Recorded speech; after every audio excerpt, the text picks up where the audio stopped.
സല്ലല്ലാഹു അലൈഹി വസല്ലം. പരീക്ഷണങ്ങളിൽ നിന്ന് രക്ഷപ്പെട്ട് ഒളിച്ചോളിക്കളയാം. ഇപ്പൊ നമ്മളിവിടെ പറയുണ്ടായി, ബഹുമാന്യനായ കബീർ ഉസ്താദ് പറഞ്ഞു, നമ്മുടെ രാജ്യത്ത് എന്തെന്നില്ലാത്ത പരീക്ഷണങ്ങളാണ്. മുസ്ലിമീങ്ങള് ഇപ്പൊ ആകെപ്പാടെ എവിടെ ചെകുത്താനും കടലിനും മധ്യ എന്ത് ചെയ്യുമെന്നറിയാതെ പതറി നിൽക്കുക. ഈ പ്രശ്നത്തിന് എന്തേലും പരിഹാരമുണ്ടോ? എല്ലാരും ഇത്രയും കടുത്ത പരീക്ഷണം, ഇങ്ങനെ പരീക്ഷണം നമുക്ക് വരെ വരുമ്പോൾ പല ആളുകളും നമ്മുടെ വിശ്വാസത്തെ ചോദ്യം ചെയ്തുകൊണ്ട് പലരും പറയും മുസ്ലിങ്ങൾക്ക് എവിടെയും പ്രയാസ. ഇതാണ് ഇസ്ലാമിന്റെ കുഴപ്പം. സോഷ്യൽ മീഡിയയിലൂടെ നമ്മളെ മോശമായി ചിത്രീകരിച്ചുകൊണ്ട് ഇസ്ലാമിന്റെ ശത്രുക്കൾ പ്രചരിപ്പിക്കുന്നുണ്ട്. എവിടെ മുസ്ലിം ഉണ്ടോ അവിടെ അവന് പ്രശ്നമാ, അല്ലേ? സംശയമൊന്നുമില്ല. പക്ഷെ ഇത് പറയുന്നവരുണ്ടാക്കണ പ്രശ്നം തന്നെയാ. ഈ പ്രശ്നം മുഴുവൻ ഉണ്ടാക്കണത് ഈ പറയണവനാ. എന്നിട്ട് പറയും ഇതേ പ്രശ്നമല്ലേ എന്ന്. ഇറാഖി പ്രശ്നമല്ലേ എന്ന് ആരാ ചോദിക്കണേ? അമേരിക്കയുടെ ആള്. ഉണ്ടാക്കിയ ആരാ? അമേരിക്ക. ഫലസ്തീനി പ്രശ്നമല്ലേ എന്ന് ഇസ്രയേലിന്റെ ആള്. ഉണ്ടാക്കിയ ആരാ? ഇസ്രയേല്, അല്ലേ? അഫ്ഗാനിൽ പ്രശ്നമല്ലേ എന്ന് ചോദിക്കുന്നവരുണ്ട്. അഫ്ഗാനിലെ പ്രശ്നം ഉണ്ടാക്കിയതാരാ? അമേരിക്കയല്ലേ, അല്ലേ? യഥാർത്ഥത്തിൽ ഈ പ്രശ്നത്തിന്റെയൊക്കെ പിന്നിൽ പ്രവർത്തിക്കുന്ന ശക്തികൾ മുസ്ലിമീങ്ങൾ പ്രശ്നത്തിലാണെന്ന് വരുത്തി തീർത്തുകൊണ്ട്, മുസ്ലിമീങ്ങൾക്ക് പരീക്ഷണമാണെന്ന് പറഞ്ഞുകൊണ്ട് മുസൽമാന്റെ ഈമാനിൽ നിന്ന് അവനെ വ്യതിചലിപ്പിക്കാൻ വേണ്ടി ശ്രമിക്കുമ്പോൾ അള്ളാഹുവിന്റെ ഖുർആൻ മനസ്സിലാക്കിയില്ല എങ്കിൽ എന്റെ പ്രിയപ്പെട്ട സഹോദരന്മാരെ, നമ്മുടെ വിശ്വാസം പതറിപ്പോകും. ശരിയാണല്ലോ, ഇത്രയും വലിയ പരീക്ഷണം വേറെ ആർക്കും ഇല്ലാത്ത ഇത്രയും വലിയ പരീക്ഷണം പിന്നെന്തിനാ നമുക്ക് മാത്രം? ഈ മതം അത്ര ശരിയാണെങ്കിൽ ഇങ്ങനെ വരാൻ പാടില്ലല്ലോ എന്നൊക്കെ ആരെങ്കിലും വിചാരിക്കുന്നുണ്ടെങ്കിൽ എന്റെ പ്രിയപ്പെട്ടവരെ, അള്ള പറയുന്നു നിന്നെ പടച്ചത് തന്നെ പരീക്ഷിക്കാനാ. പടച്ചത് തന്നെ പരീക്ഷിക്കാനാ, യാതൊരു സംശയമില്ല. എവിടെയും പരീക്ഷണം.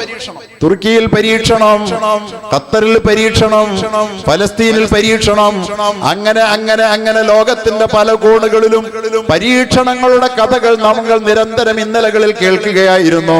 പക്ഷേ ഇന്ന് ആ പരീക്ഷണം കേൾവിയല്ല, ഒരു യാഥാർത്ഥ്യമായി, ഒരു അനുഭവമായി ഇന്ത്യയിൽ ജീവിക്കുന്ന നമ്മുടെ മുമ്പിൽ വന്നു നിൽക്കുകയാണ്. പരീക്ഷണങ്ങളിൽ നിന്ന് ഒളിച്ചോടാനാണ് നമ്മൾ എപ്പോഴും ശ്രമിച്ചുകൊണ്ടിരുന്നത്. പരീക്ഷണങ്ങൾ വരുമ്പം വഴിമാറി നടക്കാൻ വേണ്ടിയിട്ട്, പരീക്ഷയ്ക്ക് ജയിച്ച് ഡോക്ടറാകാൻ വേണ്ടി പഠിക്കാൻ വേണ്ടി ഇറങ്ങി തിരിച്ച ഒരു വിദ്യാർത്ഥിയാ.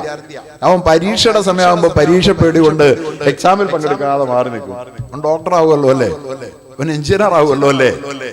മുസ്ലിം സമുദായത്തെ അള്ളാഹു താല പരീക്ഷിക്കുകയാണ്. എന്തിനു വേണ്ടിയെന്നറിയോ? മുസ്ലിമിന് അള്ളാഹു വാഗ്ദാനം ചെയ്തിരിക്കുന്നത് സ്വർഗമാണ്, ഈ ലോകമല്ല. ഈ ലോകം അള്ളാഹുടെ മുമ്പിൽ വലിയ വിലയുള്ളൊന്നുള്ള ലോകമൊന്നുമല്ല, അത്ര വലിയ സംഭവമൊന്നുമല്ല. ഈ ലോകമല്ല ലോകം. ഇതിനപ്പുറത്ത് ഈ പ്രപഞ്ചത്തിൽ എത്ര വിസ്തൃതമായ ലോകങ്ങൾ പരന്നു കിടക്കുന്നു. എത്രയോ വിശാലമാണ് ഈ പ്രപഞ്ചത്തിന്റെ തിരുമുറ്റം. ആ ലോകത്ത് ഈ ഭൂമിയുടെ വില എന്ന് പറയുന്നത്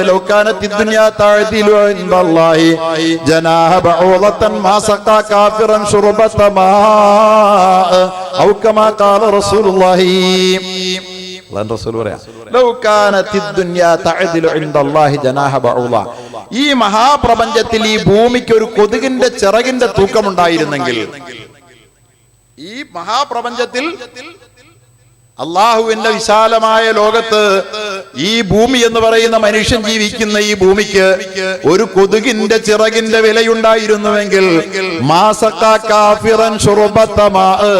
അള്ളയെ നിഷേധിക്കുന്ന ഒരു കാഫിറിന്, ഒരു സത്യനിഷേധിയെ അള്ളാഹു ഒരിറക്ക് വെള്ളം കുടിപ്പിക്കുമായിരുന്നില്ലെന്ന് മുഹമ്മദ് മുസ്തഫ. അള്ളാഹ്ക്ക് അതറിയാമായിരുന്നു. ഓരോറക്ക് വെള്ളം കുടിക്കാൻ അനുവദിക്കല ഈ ഭൂമിയിൽ. ഇതിനൊരു വില ഉണ്ടായിരുന്നെങ്കിൽ അള്ളാഹ്ക്ക്. പക്ഷെ ആകെ അനന്ത വിസ്തൃതമായി ഈ പ്രപഞ്ചമുറ്റത്ത് അറിയുമോ ഈ ഭൂമി എത്ര ചെറുതാണെന്ന്? ഈ ഭൂമിയേക്കാൾ 13.5 ലക്ഷം ഇരട്ടി വലിപ്പമുള്ളതാണ് സൗരയൂഥത്തിന്റെ കേന്ദ്രബിന്ദുവായ സൂര്യൻ, അല്ലേ? ഭൂമിയേക്കാൾ 13.5 ലക്ഷം ഇരട്ടി വലിപ്പമുണ്ട്. അതുപോലത്തെ വേറെയും 10 ഗോളങ്ങൾ കൂടുമ്പോഴേ ഒരു സൗരയൂഥം രൂപപ്പെടുന്നുള്ളൂ. പ്രിയപ്പെട്ടവരെ, അങ്ങനത്തെ ഒരു സൗരയൂഥം തന്നെ ഭൂമിയേക്കാൾ എത്രയോ 10,000-കണക്കിനല്ല, ദശലക്ഷക്കണക്കിനല്ല, കോടിക്കണക്കിന് ഇരട്ടി വലിപ്പമുള്ളതാണ്. ഒരു സൗരയൂഥത്തിന് ഈ ഭൂമിയേക്കാൾ കോടിക്കണക്കിന് ഇരട്ടി വലിപ്പമുണ്ട്. ഈ ഭൂമിയേക്കാൾ. അതാ റസൂലുള്ളാഹി പറഞ്ഞ അന്ന് 6-ാം നൂറ്റാണ്ടിൽ പറയാ, ഈ ഭൂമിക്ക് ഈ ഭൂമിയുടെ തൂക്കം, ഈ ഭൂമിക്കുള്ള തൂക്കം അള്ളാഹുവിന്റെ ലോക ആ സാമ്രാജ്യത്തിൽ ഈ ഭൂമിയുടെ തൂക്കം ഒരു കൊതുകിന്റെ ചിറകിന്റെതെങ്കിലും ഉണ്ടായിരുന്നുവെങ്കിൽ അത്ര ചെറുതാ. ഒരു നിഷേധിയെ ഈ ഭൂമിയിൽ വെള്ളം കുടിപ്പിക്കാല. അത്ര പോലും പ്രാധാന്യം ഈ ഭൂമിക്ക് അല്ലാഹു കൊടുത്തിട്ടില്ല. ഇത് പരീക്ഷാ ഹാള് മാത്ര. ഇതൊരു പരീക്ഷാ ഹാളാ. അള്ളാഹുവിന്റെ വിശാലമായ ഈ സാമ്രാജ്യത്വത്തിലെ ഒരു പരീക്ഷാ ഹാൾ മാത്രമാണ്. ഈ പരീക്ഷാ ഹാളിലൂടെ നമ്മൾ കടന്നുപോയിക്കൊണ്ടിരിക്കുക. അവിടെ പരീക്ഷാ ഹാളിൽ ഇരുന്നുകൊണ്ടൊരു വിദ്യാർത്ഥി പറയാ ആകെ പരീക്ഷയാണ്. എന്താ പറയാ? ബെല്ലടിച്ച് പരീക്ഷ ഹാളിൽ പരീക്ഷ എഴുതാൻ വേണ്ടി കയറിയിരുന്ന വിദ്യാർത്ഥി പരീക്ഷ നടന്നുകൊണ്ടിരിക്കുന്നതിന്റെ തുടക്കം മുതൽ ഒടുക്കം വരെ എന്തോരം നേരമായി പരീക്ഷ തന്നെ പരീക്ഷ എന്ന് പറയുന്നത് പോലെയാണ് ഭൂമിയിൽ ജീവിക്കുന്ന മനുഷ്യൻ തന്റെ ജീവിതം പരീക്ഷ എന്ന് പറയുന്നത്. പരീക്ഷയ്ക്കല്ലെങ്കിൽ ഈ പരീക്ഷ ഹാളേ ഇല്ല. എന്റെ പ്രിയപ്പെട്ടവരെ, ഈ ഭൂമി സൗരയൂഥത്തിൽ കോടിക്കണക്കിന് മടങ്ങ് ചെറുതാ. അങ്ങനത്തെ സൗരയൂഥം ഒന്നല്ല, 10,000 കോടി സൗരയൂഥമുണ്ട് അത്രേ ഒരു ഗാലക്സിയിൽ. 10,000 കോടി സൗരയൂഥം. നിങ്ങൾക്കറിയോ 10,000 കോടി സൗരയൂഥം എന്ന് പറഞ്ഞാൽ എന്തോരം വരുമെന്ന്? 10,000 കോടി വരെ ഒന്ന് എണ്ണാൻ വേണ്ടി വരുന്ന സമയം എത്രയാണെന്നറിയോ? 2500 കൊല്ലം. 10,000 കോടി വരെ ഒന്ന് എണ്ണാൻ വേണ്ടി വരുന്ന സമയം എത്രയാ? 2500 കൊല്ലം വേണം. 1, 2, 3, 4 എന്ന് 10,000 കോടി എണ്ണണമെങ്കിൽ. ഞാനീ പറഞ്ഞ ഒരു സൗരയൂഥമല്ല, ഇതുപോലത്തെ ഒരു എണ്ണിത്തീരാൻ വേണ്ടി മാത്രം 2500 കൊല്ലം വേണ്ടി വരുന്ന അത്ര സൗരയൂഥമുണ്ട് ഈ പ്രപഞ്ചത്തിൽ. അപ്പൊ ഭൂമി എത്രയാ? ഭൂമി എവിടെ കിടക്കണു? ആ ഭൂമി കിടക്കണം. നാം എവിടെ കിടക്കുന്നു എന്നുള്ള ചോദ്യം പിന്നെയാ.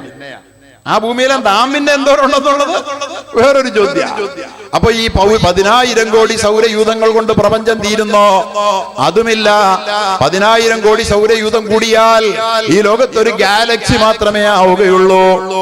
ആ ഗാലക്സി അത്തരത്തിലുള്ള ഗാലക്സികൾ ലോകത്ത് എത്രയാ?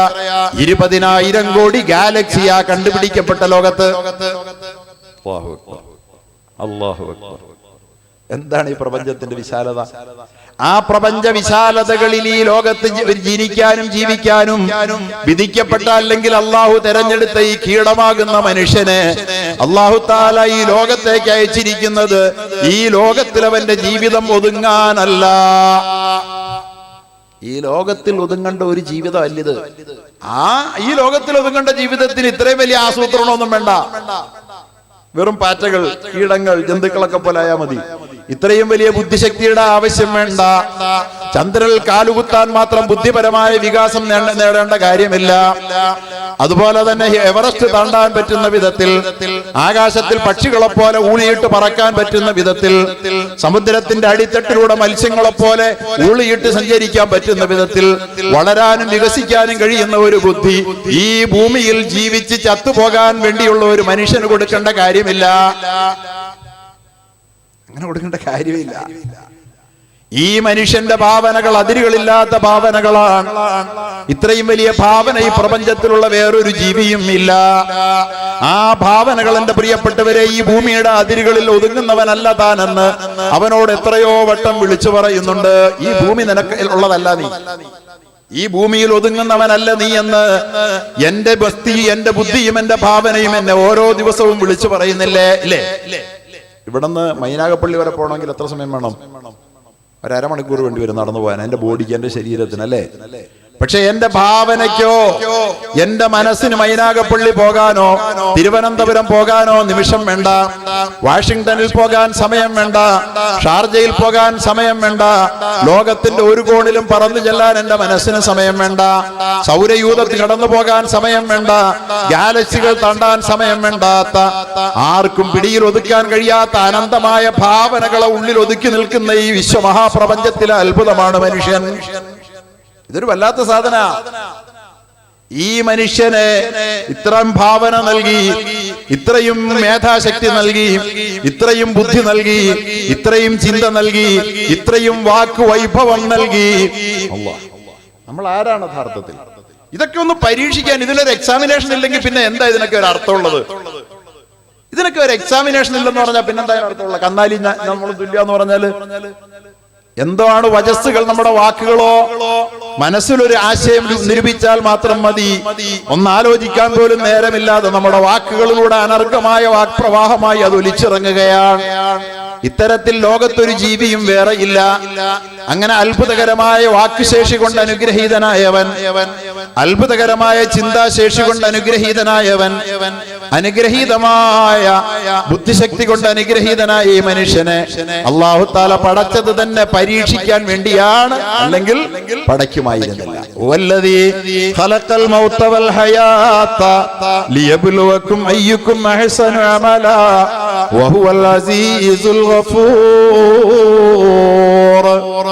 ഖുർആനിൽ അല്ലാഹ് എത്ര വട്ടാ പറഞ്ഞ മനുഷ്യ, അല്ലദീ ഖലഖൽ മൗത വൽ ഹയാത, നിന്റെ ജീവിതവും മരണവും ഞാൻ പടച്ചത് ലിയബ്ലുവകും, നിന്നെ പരീക്ഷിക്കാൻ വേണ്ടിയിട്ടാണ്. എന്ത് പരീക്ഷിക്കാനാ? അയ്യുക്കും അഹ്സനു അമലാ, ആരാണ് ഏറ്റവും നല്ല പ്രവർത്തനം ഈ ഭൂമുഖത്ത് കാഴ്ചവെക്കുന്നതെന്ന് കാണാനാണ്. ഈ ഭൂമിയിൽ നമ്മുടെ പ്രവൃത്തി ഏറ്റവും നന്നാക്കിയതാരാ? നല്ല മികച്ച പെർഫോമൻസ് ആരാണ്? നല്ല പ്രധാനമന്ത്രി മൻമോഹൻ സിംഗ് ആണോ മോഡിയാണോ? ആരാണ് നല്ല ആഭ്യന്തരമന്ത്രി? ചിദംബരം ആണോ അമിത്ഷയാണോ? ആരാണ് നല്ല മുഖ്യമന്ത്രി? ഇങ്ങനെ നല്ലതാകാനും ചീത്തയാകാനുമുള്ള എല്ലാ കഴിവുകളും നൽകിയിട്ട് നല്ലത് ചെയ്യുന്നത് ആരാണ്, ചീത്ത ചെയ്യുന്നത് ആരാണെന്ന് നോക്കാനാണ് ലിയബ്ലുവകും അയ്യുക്കും അഹ്സനു അമലാ. നിങ്ങളുടെ കർമ്മങ്ങൾ, നിങ്ങളുടെ അമലുകളിലെ പെർഫോമൻസ് വിലയിരുത്താൻ വേണ്ടിയിട്ട് മാത്രമാണ് കേട്ടോ നിങ്ങളെ ഈ മാതിരി ജീവിതം തന്ന് ഈ ലോകത്തേക്ക് വിട്ടത്. സൂക്ഷിച്ച് നമ്മൾ ജീവിച്ചോണം. അള്ളാഹുടെ CCTVക്ക് കീഴില, പടച്ചവന്റെ CCTVക്ക് കീഴില നമ്മുടെ ഓരോ അക്ഷരവും. ഇപ്പൊ ഈ ക്യാമറ ഒരു TV എന്നെ പകർത്തി എടുത്തുകൊണ്ടിരിക്കുക. ഇപ്പൊ കേൾക്കാം മറ്റുള്ള ലോകർക്ക്, നാളെ കേൾക്കാം, വീണ്ടും വേണമെങ്കിൽ കേൾക്കാം, അല്ലേ? ഈ CCTV ഒക്കെ വരുന്നതിന് മുമ്പേ അള്ളാഹ് പറഞ്ഞു, അള്ളാഹുവിന്റെ റസൂൽ പറഞ്ഞു, CCTVയുടെ കീഴിലാണ്. മാ യൽഫിളു മിൻ ഖൗലിൻ ഇല്ലാ ലദൈഹി റഖീബുൻ അതീദ്. മനുഷ്യ, നീ ഉരിയാടുന്ന ഓരോ വാക്കും പിടിച്ചെടുക്കാൻ എന്റെ ആകാശ സംവിധാനങ്ങൾ കാത്തുനിൽപ്പുണ്ട്. റഖീബ്, നിരീക്ഷണ സംവിധാനമുണ്ട്. അതീദ് അറിയോ? അപ്പൊ പറഞ്ഞു, ചുമ്മാ വെറുതെ പറയാ, അങ്ങനെയൊന്നും ഒരു സംവിധാനം ഇവിടെ ഇല്ലാന്ന്. പക്ഷെ ഇപ്പൊ നമ്മൾ തന്നെ നിരീക്ഷണ സംവിധാനം ഏർപ്പെടുത്തിയ ലോകത്താണ് നമ്മൾ ജീവിച്ചുകൊണ്ടിരിക്കുന്നത്. ഇപ്പോഴാണ് നമുക്ക് തഖ്വ വന്നത്. CCTVയുടെ കീഴിൽ വന്നു കഴിയുമ്പോൾ ആളുകളെല്ലാം മുത്തഖീങ്ങളാകും, അല്ലേ? CCTV ഉണ്ടെന്ന് പറയുമ്പോ എല്ലാവർക്കും തഖ്വയായില്ലേ? നമുക്ക് ഈ തഖ്വ നിരീക്ഷിക്കാൻ വേണ്ടി ലിയബ്ലുവകും അയ്യുക്കും അഹ്സനു അമലാ, നിങ്ങളിൽ ആരാണ് ഏറ്റവും നല്ല പ്രവൃത്തി കാഴ്ചവെച്ചതെന്ന് കാണാനാണ്. ആരാണ് ഏറ്റവും നല്ല പിതാവെന്നറിയാൻ, ആരാണ് ഏറ്റവും നല്ല ഭർത്താവെന്നറിയാൻ, ആരാണ് ഏറ്റവും നല്ല പുത്രനെന്നറിയാൻ, ആരാണ് ഏറ്റവും നല്ല സഹോദരനെന്നറിയാൻ, ആരാണ് ഏറ്റവും നല്ല അയൽക്കാരനെന്നറിയാൻ, ആരാണ് ഏറ്റവും നല്ല കച്ചവടക്കാരനെന്നറിയാൻ, ആരാണ് ഏറ്റവും മികച്ച ഉദ്യോഗസ്ഥനെന്നറിയാൻ, ആരാണ് ഈ ലോകത്തെ ഏറ്റവും മികച്ച സാമൂഹിക പ്രവർത്തകനെന്നറിയാൻ അല്ലാഹു തആല കാത്തിരിക്കുകയാണ് നമ്മുടെ ഓരോ നിമിഷവും നിരീക്ഷിച്ചുകൊണ്ട്. അങ്ങനെയുള്ള ഒരു ലോകത്ത് പരീക്ഷണമില്ലാതെ വരുമോ? പ്രിയപ്പെട്ടവരെ, ഈ ലോകത്ത് നമ്മളെ പരീക്ഷിക്കാൻ അള്ളാഹു ഉദ്ദേശിച്ചില്ലായിരുന്നെങ്കിൽ നമ്മളെ പടയ്ക്കുന്നതോടൊപ്പം തന്നെ അള്ളാഹു തആല ഇബ്ലീസിനെ പടയ്ക്കുമായിരുന്നു. ഇബ്ലീസിനെ പടച്ചത് അള്ളാഹ് അല്ല എന്ന് വിശ്വസിക്കുന്ന ആളുകൾക്ക് തീർച്ചയായിട്ടും ഈ പരീക്ഷണത്തെ ചോദ്യം ചെയ്യാം. ഇബ്ലീസിനെ പടച്ചിട്ടുള്ളത് അള്ളാഹ് ആണ് എന്ന് വിശ്വസിക്കാത്ത ആരെങ്കിലും മുസ്ലിം ഉണ്ടോ? ആദം നബിയെ, നമ്മുടെ പിതാവിനെ സ്വർഗത്തിൽ പടച്ചപ്പോൾ തന്നെ ആദം നബിയെ പിഴപ്പിക്കാൻ ഇബ്ലീസിനെ പടച്ചവൻ അള്ളയാണ്. അതുകൊണ്ട് നമ്മളെ വഴിതെറ്റിക്കാനും നമ്മളെ നശിപ്പിക്കാനും നമ്മളെ തകർക്കാനും ലോകത്തിന്റെ ശക്തികളും ശ്രമിക്കുമ്പോൾ അതൊന്നും അള്ളാഹ് കാണാതെയാണ്, ഇതൊന്നും ചെറുക്കാൻ അള്ളാഹ്ക്ക് കഴിയാത്തതാണ് എന്ന് ആരെങ്കിലും മുസ്ലിം വിചാരിച്ചാൽ അവനെങ്ങനെ വിചാരിക്കാം, എന്നിട്ട് അവന്റെ പാട്ടിന് പോകാം. അത്രേ ഉള്ളൂ. നമ്മളെ പിഴപ്പിക്കാനും നമ്മളെ തകർക്കാനും ലോകം ശ്രമിക്കും. തകർക്കാൻ വേണ്ടിയിട്ടുള്ള എല്ലാ അധികാരവും കൊടുത്തിട്ട് അല്ലാഹു തആല ഇബ്ലീസിനെ പടച്ച. അള്ളാഹുവിന്റെ മുമ്പിൽ ഇബ്ലീസ് വന്ന് വിളിച്ചു പറഞ്ഞില്ലേ, അള്ളാഹുവേ, നിന്റെ അടിമകളെ ഞാൻ പിഴപ്പിക്കും അപ്പോഴും അള്ളാഹ് പറഞ്ഞു, പിഴപ്പിച്ചോ ഇബ്ലീസെ, കുഴപ്പമൊന്നുമില്ല. അപ്പൊ പറഞ്ഞു,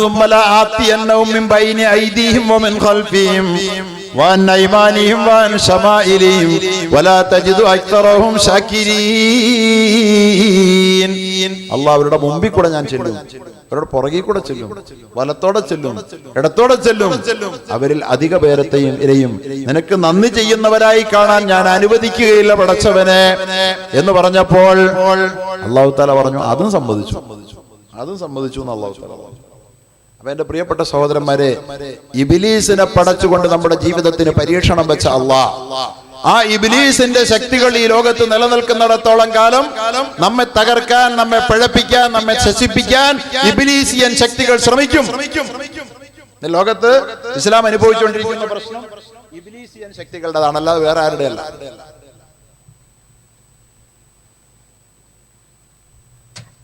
നമ്മളതിന് പറയുന്ന പേര് വേറെ ചിലത് പേരാണ്. ട്രംപ് എന്നാ ചിലപ്പോൾ നമ്മൾ പറയാം, ചിലപ്പോൾ നെതന്യാഹു എന്ന് പറയും, ചിലപ്പോൾ മോഡി എന്ന് പറയും, ചിലപ്പോൾ എന്ന് പറയും അമിത്ഷാ എന്ന് പറയും, അങ്ങനെ ചില പേരുകൾ പറയും. ആരാണിതൊക്കെ?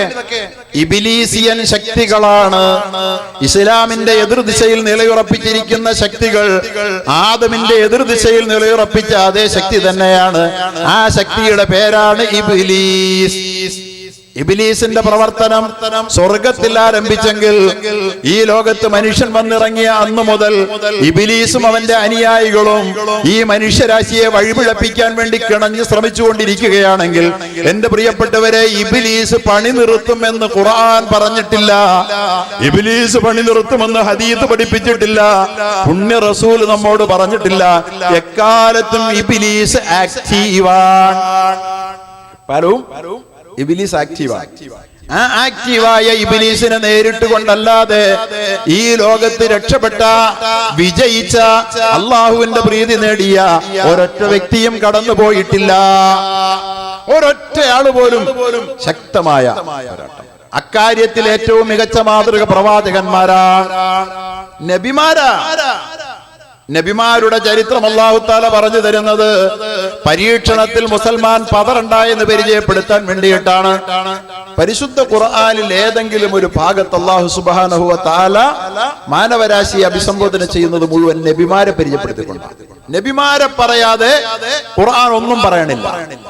എന്തിനാ ഈ നബിമാരെ പറയണേ? നബിമാരുടെ ഏതെങ്കിലും ഒരു ചരിത്രത്തിൽ അവർ ഇങ്ങനെ സുഖകരമായി അവരുടെ ജീവിതം ആരംഭിച്ചു, വളരെ സന്തോഷകരമായി സുഭിക്ഷമായ ഒരു ജീവിതത്തിലൂടെ അവരിങ്ങനെ കടന്നുപോയി. അവസാനം അവര് വളരെ രാജകീയമായ നിലയിൽ അവർ മരിച്ചുപോയി എന്ന് പറയുന്ന ഏതെങ്കിലും ഒരു നോവൽ, ഏതെങ്കിലും ഒരു പ്രവാചകന്റെ കാര്യത്തിൽ എടുക്കാനുണ്ടോ? ഏത് നബിയുടെ കഥ പറയുന്നത് എന്തിനാ? ഏത് നബിയുടെ കഥ പറയുന്നതും എന്തിനാണ്? ഇബ്ലീസിന്റെ ശക്തികളാ നബിക്കെതിരിൽ പ്രവർത്തിച്ചു. ചെറിയ ശ്രമമല്ല, തകർക്കാൻ ശ്രമിച്ചു, വകവരുത്താൻ ശ്രമിച്ചു, മുച്ചൂടും നശിപ്പിക്കാൻ ശ്രമിച്ചു. പക്ഷേ ഇബ്ലീസിന്റെ ശക്തികളെ തോൽപ്പിച്ചുകൊണ്ട് എന്റെ പിന്നിൽ, എന്റെ കൽപ്പനകളിൽ ഉറച്ചു നിന്ന പ്രവാചകന്മാർ വിജയിച്ചു എന്ന് പറയാനാണ്. പരീക്ഷണങ്ങളിലൂടെ എന്റെ നബിമാർ കടന്നുപോയി. പരീക്ഷണങ്ങൾ അവർ സന്തോഷത്തോടെ സ്വാഗതം ചെയ്തു എന്ന് പറയാൻ വേണ്ടിയിട്ടാണ്, അതിനു വേണ്ടിയിട്ടാണ്. മൂസ നബി അലൈഹി സ്വലാത്തു വസ്സലാമിന്റെ കഥ അല്ലാഹ് പറയുന്നില്ലേ? മൂസ നബിയുടെ കഥ അല്ലാഹു തആല 130 പ്രാവശ്യം ഖുർആനിൽ പറയുന്നുണ്ട്. മൂസ നബിയുടെ കഥ പറയുന്നിടത്താണ് നമുക്ക് സുപരിചിതനായ ഒരു സുഹൃത്തിനെ അല്ലാഹു തആല പരിചയപ്പെടുത്തുന്നത്. അതാരാണ്? ഫിർഔൻ. അല്ലേ? ഫിർഔൻ എന്ന് പറയുന്ന ഒരു സുഹൃത്തിനെ ഈസാ നബി അലൈഹി സ്വലാം, മൂസ അലൈഹി സ്വലാത്തു വസ്സലാമിന്റെ ഒരു പ്രതിയോഗി അല്ലാഹു തആല പരിചയപ്പെടുത്തുന്നുണ്ട്. എന്തിനാ അത് പറയുന്നതെന്നറിയാവോ? ഇന്ന് ഇസ്ലാമിൽ അന്ന് മൂസ നബിക്ക് ഫിർഔൻ ഉണ്ട്, അതിനു മുമ്പ് നൂഹ് നബിക്ക് നമ്രൂദ് ഉണ്ട്, അതിന് ഇബ്രാഹിം നബിക്ക് എതിരിൽ നമ്രൂദ് ഉണ്ട്, അതിനു മുമ്പ് നൂഹ് നബി അലൈഹി സ്വലാത്തു വസ്സലാമിന് എതിരിൽ പ്രമാണിമാരുണ്ട്, ഈസാ അലൈഹി സ്വലാത്തു വസ്സലാമിനെതിരിൽ ഇബ്ലീസിന്റെ പിണിയാളുകളുണ്ട്, മുഹമ്മദ് റസൂലുള്ളാഹിക്കെതിരിലും എതിരാളിയുണ്ട് എന്ന് പരിചയപ്പെടുത്താൻ മാത്രമാണ്. ഇന്ത്യയിലെന്നല്ല, ലോകത്തെന്നല്ല, ഏറ്റവും വലിയ അധികാരത്തിന്റെ തലക്കനവും കാണിച്ച് ലോക പോലീസായി ചമഞ്ഞു നിൽക്കുന്നവന്റെ പേരെന്തുവായിക്കൊള്ളട്ടെ, അവൻ ഈ ലോകത്ത് ഇല്ല എങ്കിൽ മുസൽമാന്റെ പരീക്ഷണം നടക്കില്ല. മുസൽമാന്റെ ഈമാന്റെ പരീക്ഷണം നടക്കണം ഇവിടെ. ഈ ലോകത്ത് ജീവിക്കുന്ന മുസൽമാൻ ആത്മാർത്ഥമായി അള്ളാഹുവിനെ അംഗീകരിച്ചാണോ അവന്റെ അനുഗ്രഹങ്ങളിലൂടെ കടന്നു പോകുന്നത് എന്ന് അള്ളാഹ്ക്ക് അറിയണം. അനുഗ്രഹം അല്ലാഹു തആല കൊടുക്കും. അനുഗ്രഹം കൊടുത്തിട്ട് നന്ദി ചെയ്യുന്നുണ്ടോ എന്ന് അല്ലാഹു തആല പരീക്ഷിക്കും. ആ അനുഗ്രഹത്തോട് നന്ദിയോടെ പ്രതികരിച്ചാൽ അല്ലാഹു അനുഗ്രഹത്തെ പെരുപ്പിച്ചു കൊടുക്കും. പരിശുദ്ധ ഖുർആൻ ലഇൻ ശകറതും ലഅസീദന്നകും വലഇൻ കഫർതും മിൻ അദാബി ലശദീദ്. അനുഗ്രഹം കൊടുത്താൽ നിങ്ങൾ അതിന്റെ അനുഗ്രഹത്തിന് നന്ദി ചെയ്താൽ എന്ത് ചെയ്യും? അല്ലാഹു അനുഗ്രഹം കൂട്ടിത്തരും. പക്ഷെ അനുഗ്രഹത്തെ നന്ദി ചെയ്തില്ലെങ്കിലോ ഇന്ന അദാബി ലശദീദ്, എന്റെ ശിക്ഷ കടുത്തതാണെന്ന് പരിശുദ്ധ ഖുർആൻ. അപ്പൊ നമ്മൾക്ക് ശിക്ഷ വരുന്നുണ്ടെങ്കിൽ അതിന്റെ കാരണം എന്താന്ന് ഇപ്പൊ മനസ്സിലായോ? നമുക്ക് അല്ലാഹു തആല ആവോളം അനുഗ്രഹങ്ങൾ വാരിക്കോരി തന്നിട്ട് ഒരു പരീക്ഷണം നടത്തും. ആ പരീക്ഷണത്തിൽ, ആ അനുഗ്രഹം തന്നുള്ള പരീക്ഷണത്തിൽ അള്ളാഹുവിനോട് നമ്മൾ നന്ദി ചെയ്താൽ എന്തിനെന്നറിയാതെ ആ അനുഗ്രഹം വർദ്ധിപ്പിച്ചു തരാൻ വേണ്ടിയാണ്. പക്ഷെ ആ അനുഗ്രഹത്തിന് നമ്മൾ നന്ദി ചെയ്തില്ലെങ്കിലോ നമ്മളെ അല്ലാഹു തആല ശിക്ഷിച്ചുകൊണ്ട് അല്ലാഹു തആല നമ്മളെ സ്വർഗത്തിന് പാകപ്പെടുത്തുമെന്നുള്ളത് പടച്ചതമ്പുരാന്റെ പരിപാടിയാണ്. പടച്ചതമ്പുരാൻ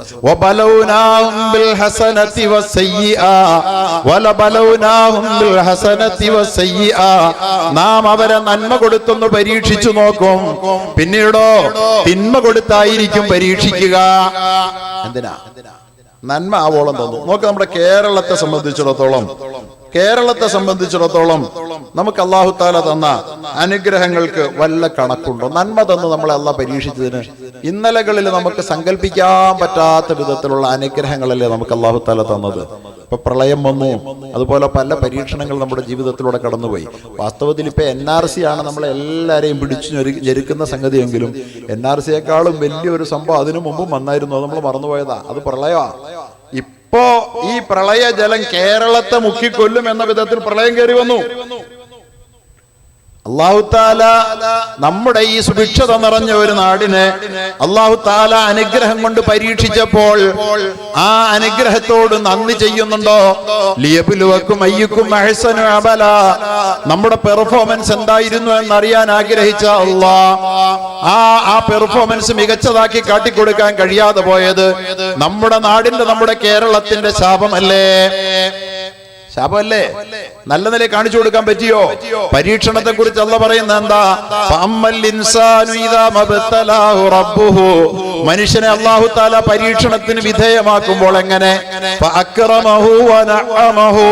അവൻ അനുഗ്രഹങ്ങൾ വാരിച്ചോരിച്ചൊടുത്തുകൊണ്ട് അല്ലാഹു തആല പരീക്ഷിക്കുമ്പോൾ എന്താ അനുഗ്രഹം പടച്ചോനെ? കോരിച്ചൊരിയുന്ന മഴയത്ത് വാർന്നൊലിക്കുന്ന വീടുകളിൽ ഇന്നലകളിൽ ഒരു 25 കൊല്ലം മുമ്പ് താമസിച്ച നമ്മളെല്ലാം കോൺക്രീറ്റ് സൗധങ്ങളിൽ അന്തിയുറങ്ങുന്നവരായി അല്ലേ? അനുഗ്രഹമല്ലായിരുന്നോ? കൊടുംചൂടത്ത് പിടിച്ചു നിൽക്കാനാവാതെ എരിപൊരി കൊണ്ടിരുന്ന നമ്മുടെ എല്ലാം വീടുകളിൽ നിന്നൊരു മുറിയെങ്കിലും ശീതീകരിക്കപ്പെട്ടതായി, AC-വൽക്കരിക്കപ്പെട്ട വീടുകളായി നമ്മുടെ വീടുകൾ മാറി. പ്രിയപ്പെട്ടവരെ, കിലോമീറ്ററുകൾ നടന്ന് മാർക്കറ്റിൽ പോയി സാധനങ്ങൾ വാങ്ങിക്കൊണ്ടിരുന്ന നമ്മൾ ഇന്ന് 10 ചുവട് വെക്കേണ്ട ആവശ്യമില്ലാത്ത വിധം വീടുകളിൽ നമ്മൾ 2 വീലറും 3 വീലറും 4 വീലറും ഉള്ളവരായി മാറി അല്ലേ? അനുഗ്രഹങ്ങൾ ആവോളം തന്ന അല്ലാഹു തആല നമ്മളെ പരീക്ഷിച്ചപ്പോൾ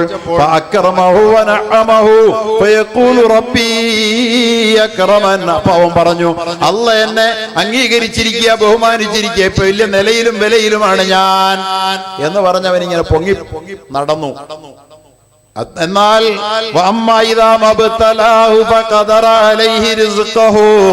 എന്നാൽ മനുഷ്യൻ അല്ലാഹു തആല അവന്റെ അനുഗ്രഹങ്ങളൊന്ന് പിൻവലിച്ചു, ഒരു മാന്യം വരുത്തി, ഒരു പ്രയാസം വരുത്തി. അങ്ങനെ അല്ലാഹു തആല അവനെ പരീക്ഷിക്കുമ്പോഴോ അവന്റെ ഉപജീവനങ്ങൾക്ക് ഒരല്പം മുട്ടുവരുത്തി, മാന്ദ്യം വരുത്തി, ക്ഷാമം വരുത്തിയാൽ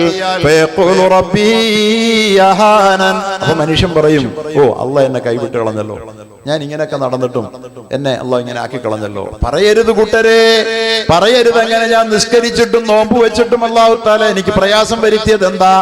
ചോദിക്കരുത് നാം. കാരണം ഇത് രണ്ടും പരീക്ഷണമാണ്. അല്ലാഹ് പറയാ, കല്ലാ ബല്ലാ തുക്രിമൂനൽ യതീം. അല്ല കേട്ടോ, അല്ല അല്ല.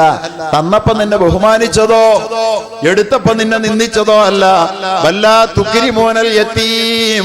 കയ്യിൽ കാശ് തന്നപ്പോൾ നീ യതീമിന്റെ കാര്യം പരിഗണിച്ചിരുന്നോടാ? കയ്യിൽ കാശ് തന്നപ്പോൾ നീ യതീമിന്റെ കാര്യം പരിഗണിച്ചിരുന്നോ? വല്ലാ തുക്രിമൂനൽ യതീമ വലാ തഹാബ്ബൂന അലാ തആമിൽ മിസ്കീൻ. നീ സുഭിക്ഷതയിലേക്ക്, നിറവിലേക്ക് ഉയർന്നപ്പോൾ, നീ സമ്പന്നതയുടെ മേൽപ്പെട്ടിലേക്ക് നീ ഉയർന്നപ്പോൾ, അഗതികൾ അന്നം കഴിക്കാതെ നിന്റെ പരിസരത്ത് അന്തി ഉറങ്ങുന്നുണ്ടോ എന്ന് പരിശോധിക്കാൻ നിനക്ക് നേരം കിട്ടിയോ? അവന്റെ പ്രശ്നം പരിഗണിച്ചോ? പാവപ്പെട്ട നിന്റെ അയൽപക്കത്തെ പെൺകുട്ടി വിവാഹം കഴിച്ചു കൊടുക്കാൻ വേണ്ടി പണ്ടമില്ലാതെ പ്രയാസപ്പെട്ടപ്പോൾ നിന്റെ ഒരേ ഒരു മകളെ നീ കോടിക്കണക്കിന് രൂപയുടെ പന്തലൊരുക്കിക്കൊണ്ടും ഭക്ഷണം വിളമ്പിക്കൊണ്ടും നീ കോടിക്കണക്കിന് രൂപയുടെ മാമാങ്കം നടത്തി കല്യാണം നടത്തിയവനല്ലേടാ. അനുഗ്രഹങ്ങൾ തന്നപ്പോൾ നന്ദി ചെയ്തോ? ഇത് പരീക്ഷിക്കാൻ വേണ്ടി തന്നെയാ മനുഷ്യൻ പടച്ചവനെ പടച്ചത്. മനുഷ്യനെ പടച്ചതിനാ അനുഗ്രഹങ്ങളോട് നന്ദി ചെയ്യുമെന്നറിയാൻ വേണ്ടിയിട്ടാ. സഹോദരന്മാരെ, ഈ പരീക്ഷണത്തിൽ നിന്ന് ഒഴിഞ്ഞു നിൽക്കാൻ ആർക്കും പറ്റില്ല. അള്ളാഹു പറയുകയാണ്, അള്ളാഹു താല ഒരു നഗരവാസികളെ, ഒരു ഗ്രാമവാസികളെ നിങ്ങൾക്ക് ഉദാഹരണമായി പറഞ്ഞു തരികയാണ്. കാനത്ത് ഖറിയത്തൻ ആമിന, അവർ നിർഭയരായി ജീവിച്ച ഒരു ഗ്രാമമായിരുന്നു. ഒന്നിനെയും പേടിക്കണ്ട. ഒരുപക്ഷെ എനിക്ക് തോന്നാറുണ്ട് ഈ ആയത്തോതുമ്പോൾ കേരളത്തെ കുറിച്ച് പറയാന്ന്. കാരണം എന്താ? ഫലസ്തീനിൽ പ്രശ്നം വന്നപ്പോ നമ്മൾ പറഞ്ഞു അത് അവിടത്തെ എന്തോ കുഴപ്പമാ.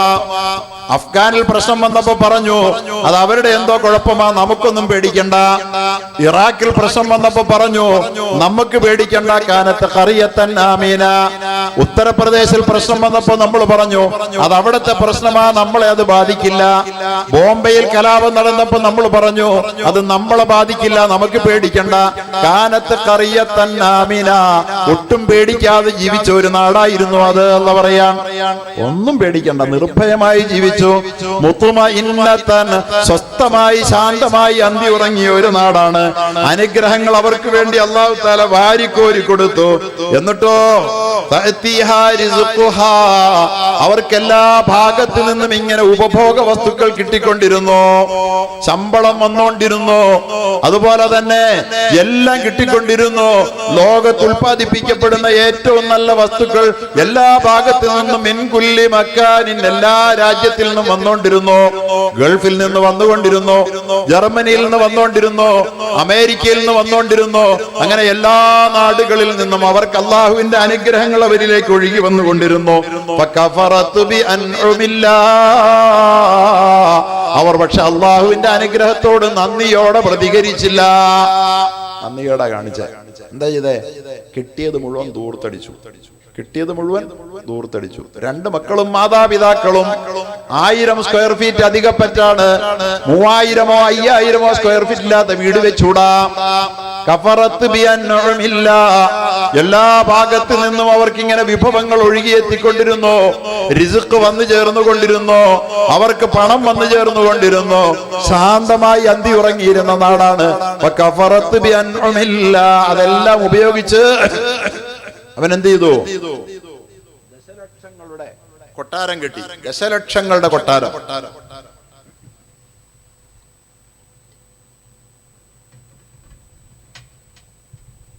ദശലക്ഷക്കണക്കിന് രൂപയുടെ വാഹനങ്ങൾ അവൻ വാങ്ങി. ദശലക്ഷങ്ങൾ മുടക്കി അവൻ കല്യാണം നടത്തി.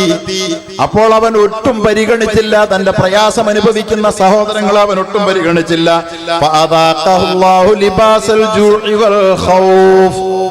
അല്ലാഹു പറയാ, വളരെ ഒട്ടും പിന്തിയില്ല. പൊടുന്നനെ അവരെ അല്ലാഹു തആല പിടിച്ചിട്ട് ലിബാസൽ ജൂ, വിശപ്പിന്റെ ഉടുപ്പ് ഒരു ഉത്തരിയുടെ തലയുടെ മുകളിൽ കൂടെ അല്ലാഹു തആല ഇട്ടു. വിശപ്പിന്റെ വൽ ഖൗഫ്, പേടിയുടെയും ഉടുപ്പെടുത്ത് അവരുടെ തലമണ്ടയെ കൂടെ അല്ലാഹു തആല ഇട്ട് കൊടുത്തു. അല്ലാഹു തആല പറയാ, കണ്ടില്ലായിരുന്നു പ്രളയം വന്നപ്പോ എൻ്റെ പള്ളിയുടെ സ്കൂളുണ്ട്. ആ പള്ളി സ്കൂള് ഒരു പ്രളയ ക്യാമ്പായിരുന്നു. 500 പേർക്ക് ഭക്ഷണം ഒരുക്കി. നാട്ടിലെ ഒന്നാന്തരം മുതലാളിമാരാണ് വീടൊക്കെ പൂട്ടിയിട്ട് അഭയാർത്ഥി ക്യാമ്പിൽ വന്ന് താമസിക്കുന്നത്. പലരും വന്നു, ബന്ധുമിത്രാദികളുടെ വീട്ടിൽ വന്ന് താമസിച്ചു. അപ്പോൾ പോലും അവർ അപരനെ ആശ്രയിച്ചുകൊണ്ട് അന്നം കഴിക്കേണ്ട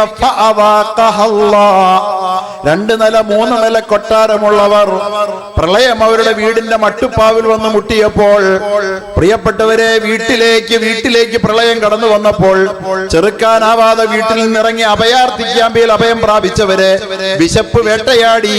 അന്യന്റെ അപരന്റെ സഹായം ആവശ്യമായി അല്ലേ? അല്ലെങ്കിൽ ബന്ധുവിന്റെ വീട്ടിൽ പോയി അഭയം പ്രാപിച്ചു, ബന്ധുവിന്റെ ഔദാര്യം അവൻ ആവശ്യമായി വന്നു. കേരളത്തിൽ വന്നതല്ലേ? അല്ലാഹു തആല വിശപ്പിന്റെ ഉത്തരീയമെടുത്ത് ഒരു ഉടുപ്പ് പോലെ അവനെ ധരിപ്പിച്ചു.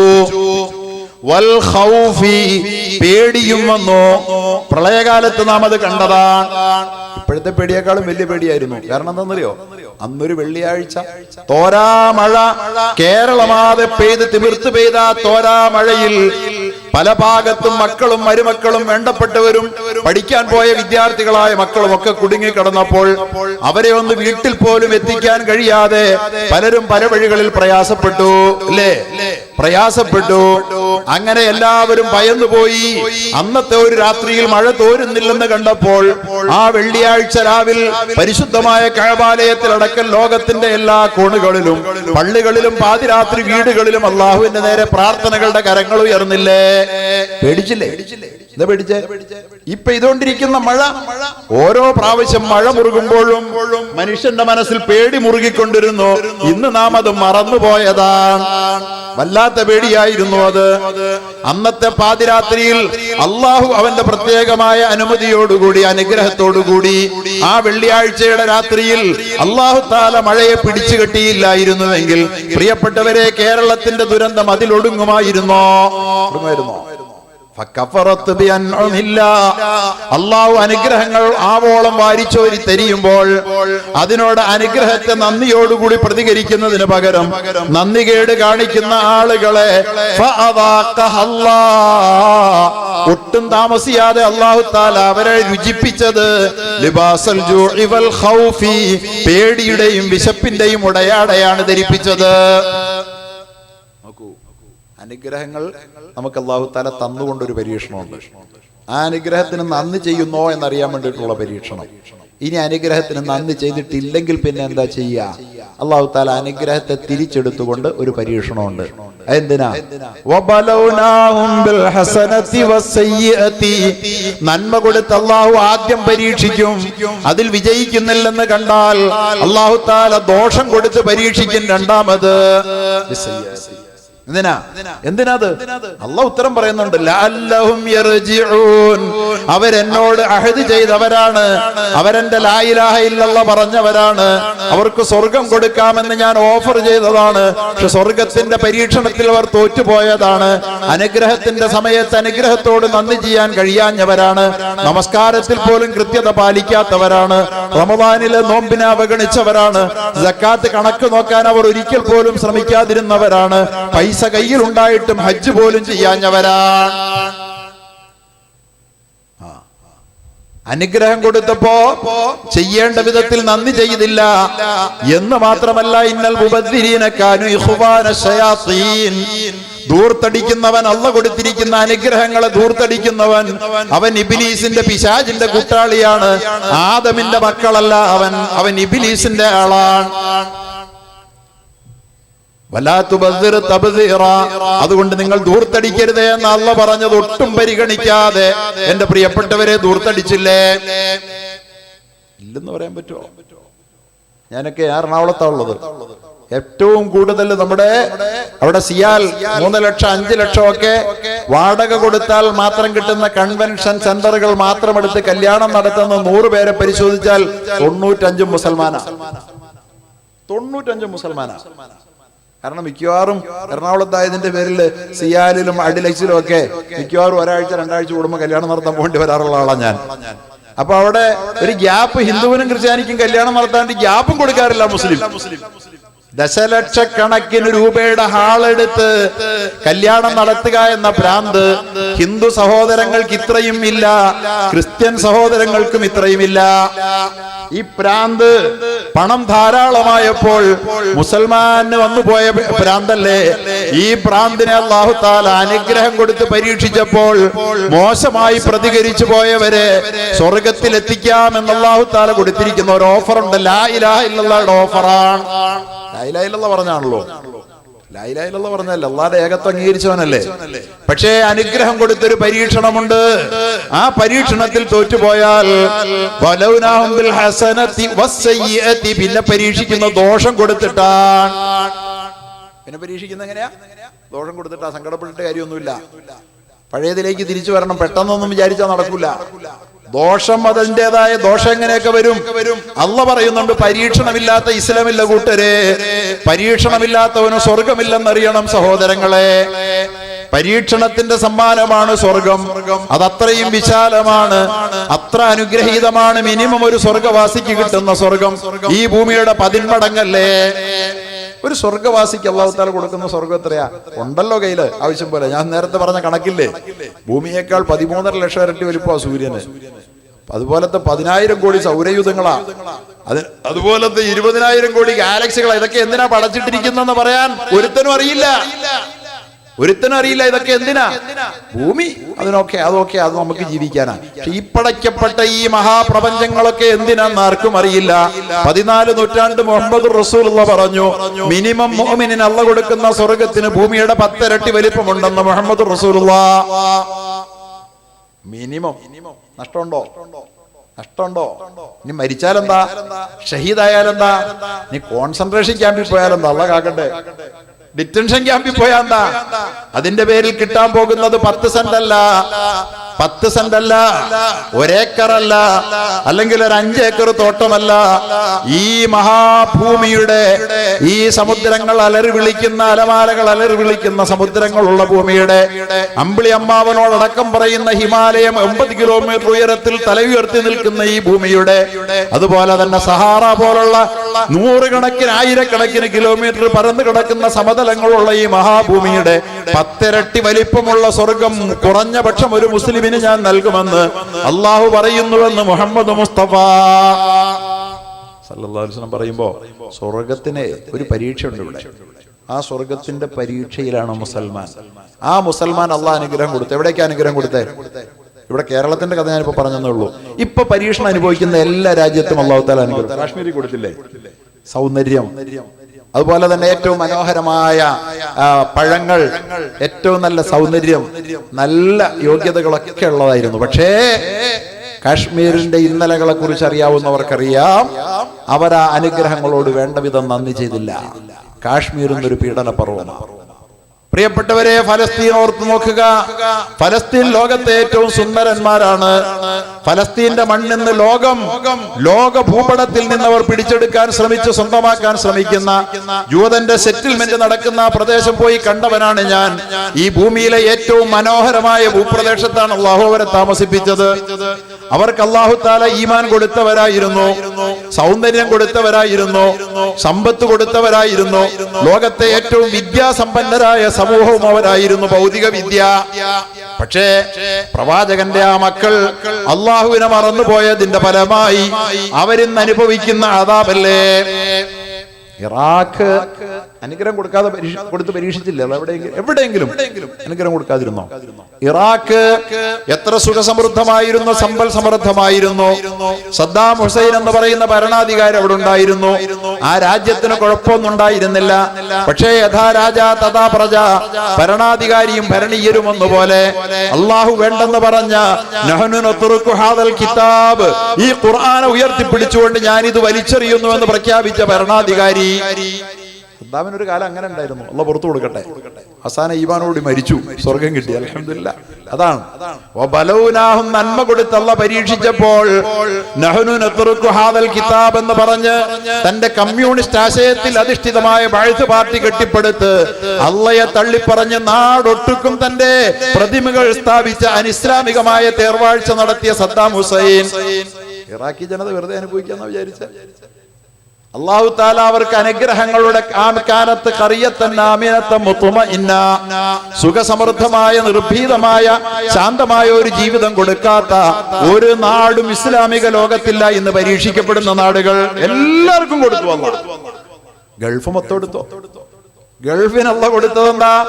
ഗൾഫിന് വലിയ, ഇപ്പൊ ഇറാനിലാകട്ടെ, ഇറാഖിലാകട്ടെ, ഫലസ്തീനിലാകട്ടെ, യമനിലാകട്ടെ, മറ്റെവിടെയും ആയിക്കൊള്ളട്ടെ, പേര് പറയാൻ അറിയാവുന്നതും അറിയാത്തതുമായ മുഴുവൻ ഗൾഫ് നാടുകൾക്കും അല്ലാഹു തആല ഈ പരീക്ഷണത്തോടും തൊട്ടു മുമ്പ് കൊടുത്തത് വബലൗനാഹും ബിൽ ഹസന, നന്മയുടെ പരീക്ഷണം, നന്മയുടെ സുഭിക്ഷതയുടെ പരീക്ഷണമാണ്. ലോകത്തിന്റെ നാനാ കോണുകളിൽ നിന്നും കേരളത്തിൽ നടക്കം മുസ്ലിം മാത്രമല്ല ഹിന്ദുവും ക്രിസ്ത്യാനിയുമെല്ലാം അറബികളുടെ അടിമ വേലക്കാരായി ഈ രാജ്യത്ത് നിന്ന് ഒഴുകിപ്പോയില്ലേ? എന്തുകൊണ്ട്? അള്ളാഹു അവർക്ക് അനുഗ്രഹം കൊടുത്തത് കൊണ്ട്. ആ അനുഗ്രഹം കൊടുത്ത നാടുകളാണ് ഇന്ന്, ആ അനുഗ്രഹം കൊടുത്ത നാടുകളാണ് ഇന്ന് നരകയാതന അനുഭവിക്കുന്നതല്ലേ? അല്ലേ സഹോദരന്മാരെ? അല്ലേ? അവർ അള്ളാഹുവിന്റെ ദീനനുസരിച്ച് ജീവിക്കാൻ ശ്രമിച്ചോ? അവർ അള്ളാഹുവിന്റെ ദീനനുസരിച്ച് ലോകത്തിന് നന്മ ചെയ്യാൻ ശ്രമിച്ചോ? അവർ കിട്ടിയ സുഖസൗകര്യാദികളുടെ പറുദീസകളിൽ അവരിങ്ങനെ മതിച്ചു പുളയ്ക്കുകയല്ലേ ചെയ്തത്? പ്രിയപ്പെട്ടവരെ, ഇന്ന് അവർ കടുത്ത പരീക്ഷണത്തിലാണ്. ഈ പരീക്ഷണം അവർക്ക് നഷ്ടമല്ല, ഈ പരീക്ഷണം അവർക്ക് ലാഭമാണ്. കാരണം അനുഗ്രഹത്തിന്റെ പരീക്ഷണത്തിൽ വിജയിക്കാൻ വിഷമമാണ്, ദോഷത്തിന്റെ പരീക്ഷണത്തിൽ വിജയിക്കാൻ എളുപ്പമാണ്.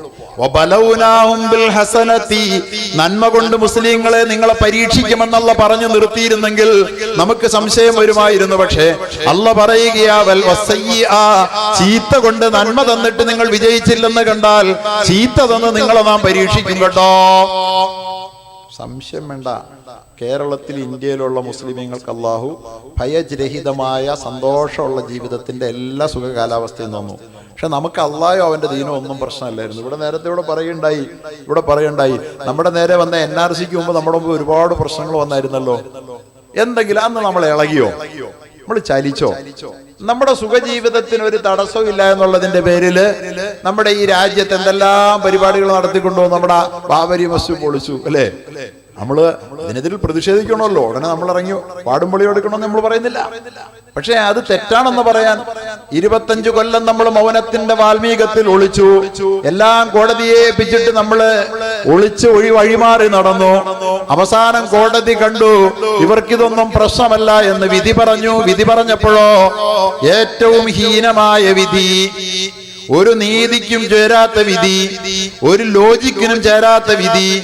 എന്നിട്ടും നമ്മൾ ഇത് തെറ്റാണെന്ന് പറയാൻ പോലും കഴിയാതെ ജീവിത കൊതിയുമായി പേടിച്ച് മൗനത്തിന്റെ വാൽമീകത്തിൽ ഒളിച്ചു, അല്ലേ? ബാബരി മസ്ജിദിന്റെ വിധി പറഞ്ഞ് 3 ദിവസത്തേക്ക് കേരളത്തില് ഒരു ശബ്ദം പോലും മുസ്ലിമീങ്ങളുടെ നാക്കിയെന്ന് പുറത്തു വന്നില്ല. ഞാൻ ശ്രദ്ധിച്ചു. 2-3 ദിവസത്തേക്ക് മുസ്ലിം സംഘടനകൾ മിണ്ടില്ല. കാരണം എന്താ? വല്ലതും പറഞ്ഞാൽ വല്ലവർക്കും ഇഷ്ടപ്പെട്ടില്ലെങ്കിലോ കോടതി വിധിച്ചല്ലേ. അനീതി ആര് ചെയ്താലും അനീതിയാണെന്ന് പറയേണ്ട ബാധ്യതയുള്ള ഒരു സമുദായമല്ലേ നമ്മള്? ആര് ചെയ്താലും അനീതി എന്ന് പറയേണ്ടതില്ലേ? ആരക്രമം ചെയ്താലും അക്രമം എന്ന് പറയേണ്ടതില്ലേ? അപ്പൊ അത് അവിടെയല്ലേ ഇവിടെയല്ലേ എന്ന് പറഞ്ഞ് നമ്മൾ ഒളിച്ചു നടന്നില്ലേ? പ്രിയപ്പെട്ടവരെ, പരിശുദ്ധമായ ഇസ്ലാമിക ശരീഅത്തിന്റെ കടയ്ക്കൽ കത്തിവെക്കാൻ വേണ്ടിയിട്ടാണ് ഇവർ ശ്രമിക്കുന്നതെന്നതിന്റെ സൂചന. സുഖകരമായി ജീവിച്ചപ്പോൾ നമുക്ക് മുമ്പിൽ പലവട്ടം അല്ലാഹ് കൊണ്ടുതന്നതല്ലേ? കൊണ്ടുതന്നില്ലേ? മുത്തലാഖിന്റെ നേരെ കൈവച്ചപ്പോൾ നമുക്ക് മനസ്സിലായില്ലേ? മുത്തലാഖിൽ നിന്ന് മുസ്ലിം പെണ്ണിനെ രക്ഷിക്കാനല്ലെന്ന് മനസ്സിലായതല്ലേ? നമ്മൾ മിണ്ടിയോ? വിധി വന്നപ്പോ മിണ്ടിയോ? തെറ്റാന്ന് പറഞ്ഞോ? ഈ ഇളക്കം നമ്മൾ കാട്ടിയോ? ഇതെന്തിനാണ്? സ്വന്തം ഭാര്യയെ വിവാഹം കഴിച്ചിട്ട് ഇന്ന് വരെ തന്റെ വീട്ടിലൊന്ന് ചേർത്ത് നിർത്താനോ ഒരു കരസ്പർശം നൽകാനോ തയ്യാറാകാത്ത ഒരു പ്രധാനമന്ത്രി മുസ്ലിം പെണ്ണിനെ രക്ഷിക്കാനാണ് മുത്തലാഖ് ബില്ല് കൊണ്ടുവന്നതെന്ന് പറഞ്ഞപ്പോൾ അത് വെറുതെ നമ്മൾ അന്ധമായി വിശ്വസിച്ചില്ലേ? നമ്മൾ മിണ്ടാതെ നടന്നില്ലേ? നമ്മളെ അല്ലാഹ് പരീക്ഷിക്കുകയായിരുന്നു. നമുക്ക് ആദർശ ബോധമുണ്ടോ? സത്യത്തിന് വേണ്ടി നാം നിൽക്കാൻ തയ്യാറുണ്ടോ? നീതിയുടെ പക്ഷത്ത് നാം നിലയുറപ്പിക്കുമോ? സഹോദരങ്ങളെ, എല്ലാം കഴിഞ്ഞപ്പോ വന്ന് അവസാനം നോട്ട് നിരോധിച്ചപ്പോ മുസ്ലിമിനെ മാത്രം ബാധിച്ചല്ലോ. നമ്മുടെ രാജ്യത്തെ ജനങ്ങളെ വെറുതെ കഷ്ടപ്പെടുത്തുകയല്ലായിരുന്നോ? ആയിരക്കണക്കിന് ദശലക്ഷക്കണക്കിന് ആളുകളെ ക്യൂവിൽ നിർത്തിയ പോലെ ഒരു പീഡനം വന്നപ്പോൾ അത് മുസ്ലിം പ്രശ്നമല്ലായിരുന്നു. പക്ഷെ മുസ്ലിമായ നമ്മൾ ആദ്യം പ്രതികരിക്കേണ്ടിയിരുന്നില്ലേ? ഇനിയിപ്പോ അത് തന്നെ അന്നും പ്രതികരിച്ചില്ല. അന്നും നമ്മൾ നീതിക്ക് വേണ്ടി നിലയുറപ്പിച്ചില്ല. നിങ്ങളുടെ പെർഫോമൻസ് കാണാനാണ്, നിങ്ങളെ നാം പരിശോധിക്കാൻ വേണ്ടിയാണ് ഈ ലോകത്തെ അയച്ചതെന്ന് പറഞ്ഞു. നമ്മുടെ പെർഫോമൻസ് ഇവിടെ എല്ലാം മോശമായി, അല്ലേ? അപ്പൊ എന്ത് വേണ്ടു? നോട്ട് നിരോധനത്തിൽ നമ്മൾ ക്യൂ നിന്നതുപോലെ ഇനി നമ്മൾ NRC പൗരത്വം തെളിയിക്കാൻ വേണ്ടി ക്യൂ നിൽക്കണം. പോയിട്ട് എന്തോരം ക്യൂ നിന്നാ മതിയാവും? നിങ്ങൾക്ക് അറിയാവോ? വാപ്പാടെ 1951 വാപ്പയും ഉമ്മയും ഇന്ത്യ രാജ്യത്ത് ജീവിച്ചിരുന്നു എന്നുള്ളതിന്റെ സർട്ടിഫിക്കറ്റ് കൊണ്ടുവരാൻ ഒരാൾക്കും കഴിയില്ല. ആ കൊണ്ടേ കൊടുക്കുന്ന സർട്ടിഫിക്കറ്റ്, ഒരു പാസ്പോർട്ട് എടുക്കാൻ വേണ്ടി നമ്മൾ പെടണ പെടാപ്പാട് നമുക്കറിയാലോ, അല്ലേ? ഒരു ആധാറിന് വേണ്ടി നമ്മൾ എന്തോരം കയറി ഇറങ്ങാണെന്നൊന്ന്. ഇനി നമുക്ക് തെളിയിക്കാൻ കഴിയാത്ത രേഖ വേണമെന്നാവശ്യപ്പെടുന്ന പരീക്ഷണം വരുമ്പോൾ നമ്മൾ എത്രമാത്രം കയറി ഇറങ്ങേണ്ടി വരും? ഇതിനു മുമ്പേ ചലിക്കേണ്ട നാം, ഇളകേണ്ട നാം അനുഗ്രഹത്തിന്റെ ആനന്ദത്തിൽ അഭിരമിച്ചു കഴിഞ്ഞപ്പോൾ നമ്മൾ അള്ളാഹുവിന്റെ അനുഗ്രഹത്തിന് നന്ദി ചെയ്തില്ല. അള്ളാഹ് എന്ത് ചെയ്തു? അള്ളാഹു എന്ത് ചെയ്തു?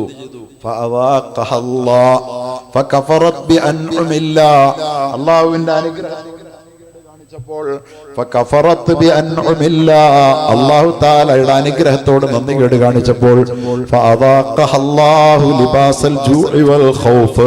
പേടിയുടെയും വിശപ്പിന്റെയും ഉടയാട അള്ളാഹു ധരിപ്പിച്ചെന്ന് പറഞ്ഞത് നമ്മൾ ഇന്ന് അനുഭവിക്കാം. പേടി.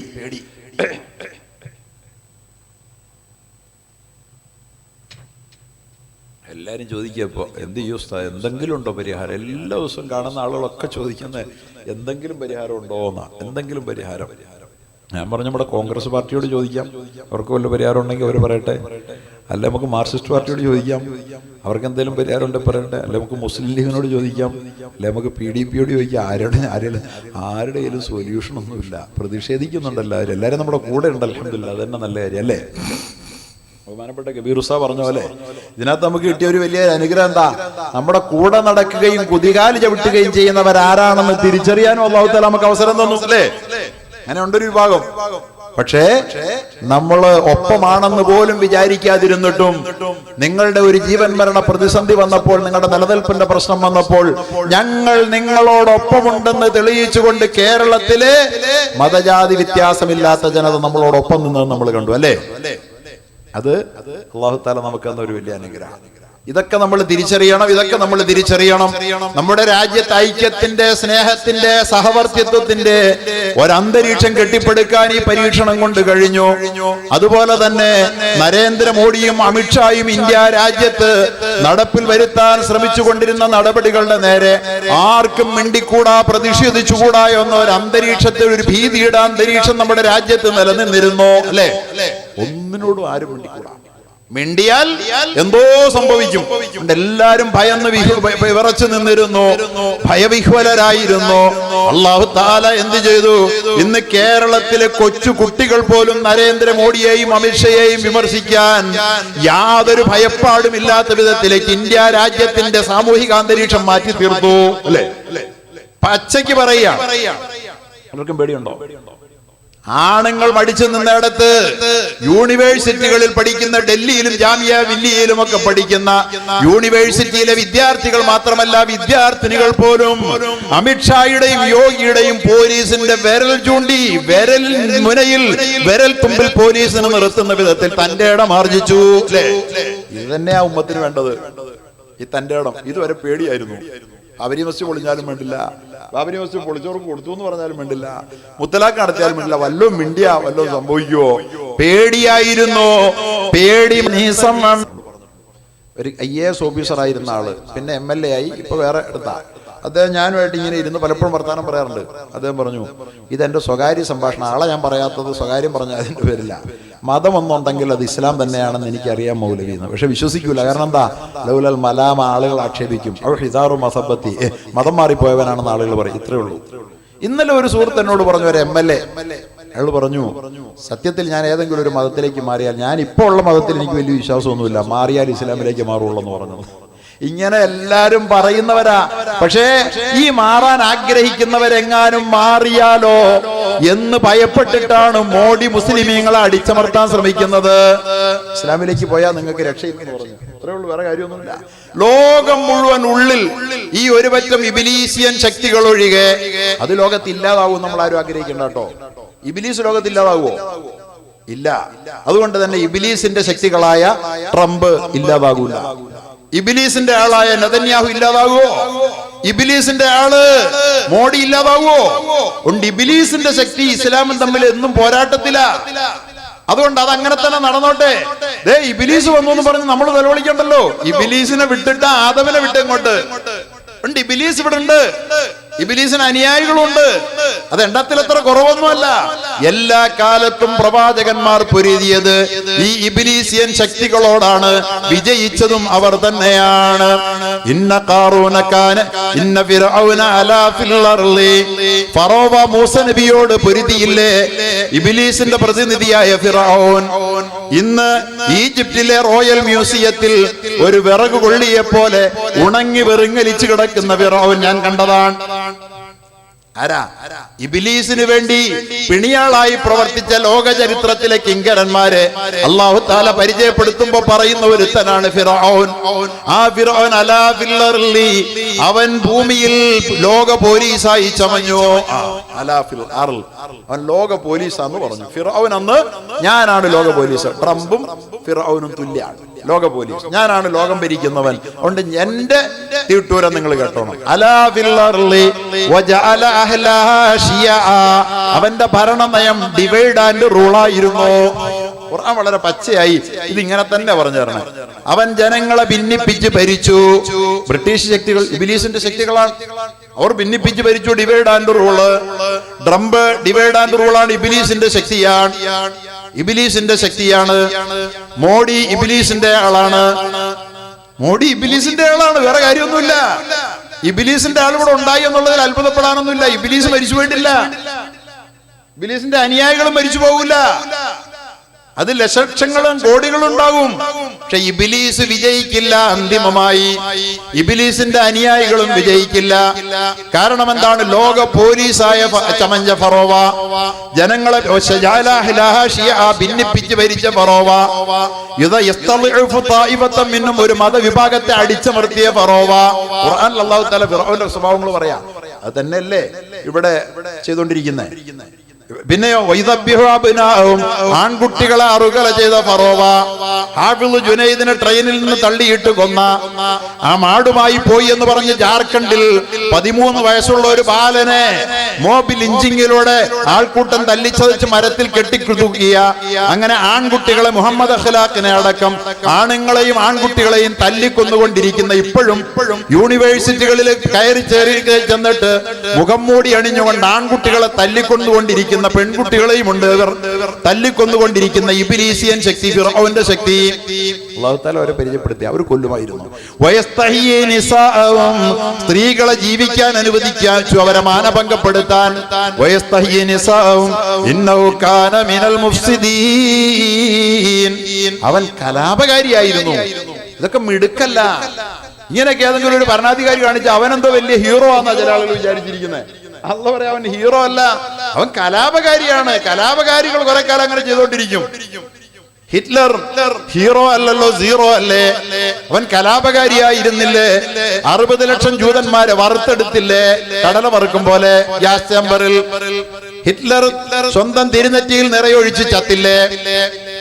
മുസോളിനി, ഇവർ പ്രചോദനം ഉൾക്കൊള്ളുന്ന നേതാക്കന്മാരല്ല. ആ മുസോളിനിയെ നടുറോട്ടിൽ ജനം തല്ലിക്കൊന്നില്ലേ? ഇറ്റലി എത്രയോ കാലം അടക്കി ഭരിച്ചത് മുസോളിനിയല്ലേ? ജർമ്മനി എത്രയോ കാലം അടക്കി ഭരിച്ചത് ഹിറ്റ്ലർ അല്ലേ? അധികാരം എല്ലാ ഇബ്ലീസിന്റെ ശക്തികൾക്കും അനുയായികൾക്കും അള്ളാഹു ഒരു കാലം കൊടുക്കാറുണ്ട്. ഉറപ്പാ അതിവിടെ നടന്നുകൊണ്ടിരിക്കുക. അത് കാണുമ്പോ ഇസ്ലാമിന് പീഡനമാണ്, ഇത് പരീക്ഷണമാണ് എന്നൊക്കെ പറയുന്നത് എന്തോ ഇസ്ലാമിനെ കുറിച്ച് ഒന്നും ABC കൊണ്ട് അറിയാൻ പാടില്ലാത്തതിന്റെ പേരിൽ അല്ലാഹു തആല പറയാ, ഇന്നഹു കാന മിനൽ മുഫ്സിദീൻ വനുരീദു അൻ നമുന്ന അലല്ലദീന ഇസ്തുദ്ഇഫു ഫിൽ അർളി. അവൻ ഈ പരിപാടികൾക്ക് നേതൃത്വം നൽകിക്കൊണ്ടിരിക്കുമ്പോൾ നാം തീരുമാനിക്കുന്നുണ്ടായിരുന്നു എന്ത്? അല്ലാഹു പറയാണ്. ഈ സമയത്ത് അള്ളാഹുവിന്റെ തീരുമാനം അരങ്ങേറിക്കൊണ്ടിരിക്കുക ഇന്ത്യയിൽ, ലോകത്ത്. എന്ത്? ലോകം ഇസ്ലാമിന് കീഴടങ്ങാൻ പോകുന്നു. അതാണ് ട്രംപിന്റെ ഉറക്കം നഷ്ടപ്പെട്ടിരിക്കുന്ന, വിരളി പിടിക്കുന്നത്. അതാണ് പ്രശ്നം. ഇന്ത്യയിലും അത് സംഭവിക്കാൻ പോവുകയാണ്. ഉരീദു അല്ലാഹു പറയുക, അന്ന മുന്നാലല്ലദീന ഇസ്തുദ്ഇഫു, അടിച്ചമർത്തപ്പെട്ടവർക്ക് അധികാരം, അവർക്ക് ഉപകാരം, അനുഗ്രഹം ചെയ്യണമെന്ന് നാം അപ്പോൾ തന്നെ തീരുമാനിക്കുന്നുണ്ടായിരുന്നു. ഒരു കാര്യം, ലോകത്തേതെങ്കിലും ഒരു ജനവിഭാഗം അടിച്ചമർത്തപ്പെട്ടിട്ടുണ്ടോ അവർ രക്ഷപ്പെട്ടു എന്ന് തീരുമാനിച്ചോ? അടിച്ചമർത്തപ്പെട്ട എല്ലാ വിഭാഗവും പിന്നെ അടിച്ചമർത്തവന്റെ തലയിൽ കയറിയിട്ടുണ്ട്. അറിയോ? ദക്ഷിണാഫ്രിക്കയിൽ നെൽസൺ മണ്ടേലയെ 38 വർഷം പിടിച്ച് ജയിലിലിട്ട് വെള്ളക്കാരൻ അപ്പാർത്തൈഡിന്റെ പേരിൽ അധികാരം കൊടുക്കാതെ അവസാനം വെള്ളക്കാരന്റെ തലയ്ക്ക് മുകളിൽ നെൽസൺ മണ്ടേലയെ നൂറ്റാണ്ടിൽ കയറ്റിയിരുത്തി. ഇരുത്തിയില്ലേ? അമേരിക്കയിൽ കറുത്ത വർഗക്കാരനെ അടിച്ചമർത്തിയിരുന്നു. എബ്രഹാം ലിങ്കണെ അല്ലാഹു തആല അവരുടെ തലയ്ക്ക് മുകളിൽ കയറ്റിയിരുത്തി, അല്ലേ? അതുപോലെ തന്നെ ലോകത്ത് ഒരുപാട് ഉദാഹരണങ്ങളുണ്ട്. ആഫ്രിക്കൻ ജനതകളെ അടിച്ചമർത്തിയിരുന്നു. ഇന്ന് അവർ ഉയർത്തെഴുന്നേറ്റുകൊണ്ടിരിക്കുകയാണ്. ഇന്നും അവർ അടിച്ചമർത്തുന്നുണ്ട്. അമേരിക്ക അടക്കമുള്ള ആളുകൾ ചെയ്തുകൊണ്ടിരിക്കുന്നു. ഇന്ത്യയിൽ പ്രിയപ്പെട്ടവരെ, ഇന്ത്യയിൽ കറുത്ത വർഗക്കാർ ഇവിടുത്തെ സവർണൻ അടിച്ചമർത്തിയിരുന്നു. പക്ഷെ ഇന്ത്യയുടെ പ്രസിഡന്റ് ഇന്ന് അവർണനാണ്, ഇന്ത്യയുടെ പ്രധാനമന്ത്രിയും അവർണനാണ്. പറഞ്ഞിട്ട് കാര്യമൊന്നുമില്ല, വേറെ കാര്യം.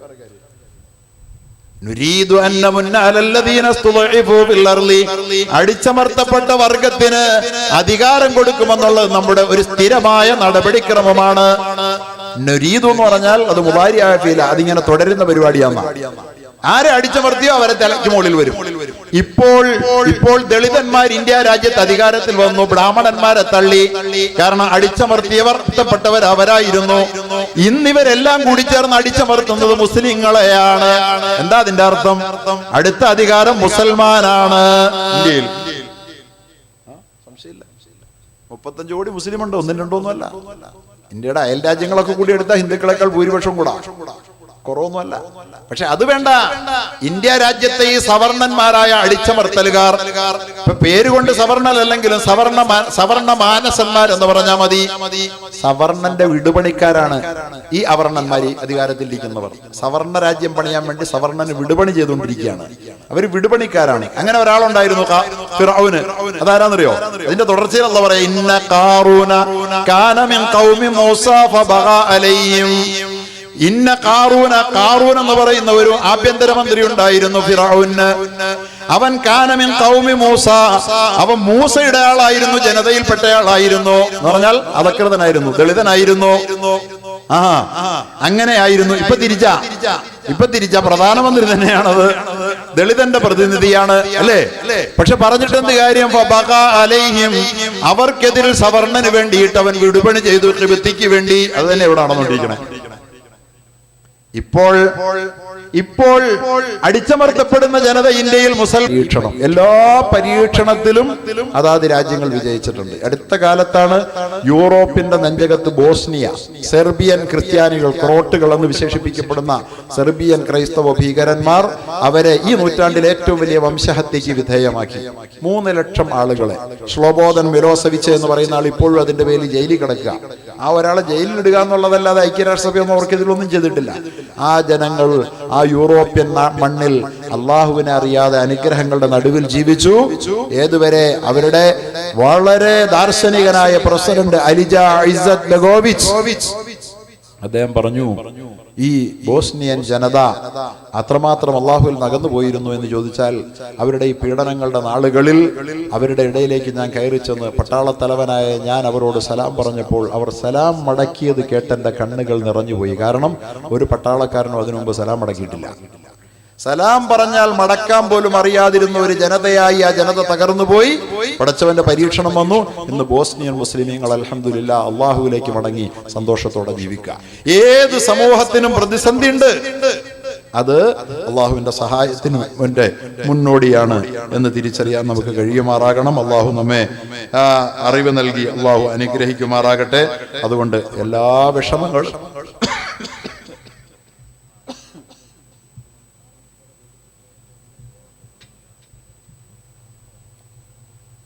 എല്ലാ പ്രയാസങ്ങളും അതെല്ലാം നമ്മുടെ ഈ ലോകത്ത് നമ്മുടെ പ്രതിഫലം പെരുപ്പിക്കാനും നാളെ പരലോകത്ത് നമ്മുടെ സ്വർഗത്തിന്റെ ആ വ്യാപ്തി വർദ്ധിപ്പിക്കാനും അനുഗ്രഹങ്ങൾ അല്ലാഹു തആല നമുക്ക് വർദ്ധിപ്പിച്ചു തരാനും വേണ്ടിയിട്ടുള്ള ഒരു അള്ളാഹുവിന്റെ നടപടിക്രമയുടെ ഭാഗമാണെന്ന് മനസ്സിലാക്കി മുന്നോട്ട് പോകാൻ അള്ളാഹു നമുക്ക് തൗഫീഖ് നൽകുമാറാകട്ടെ.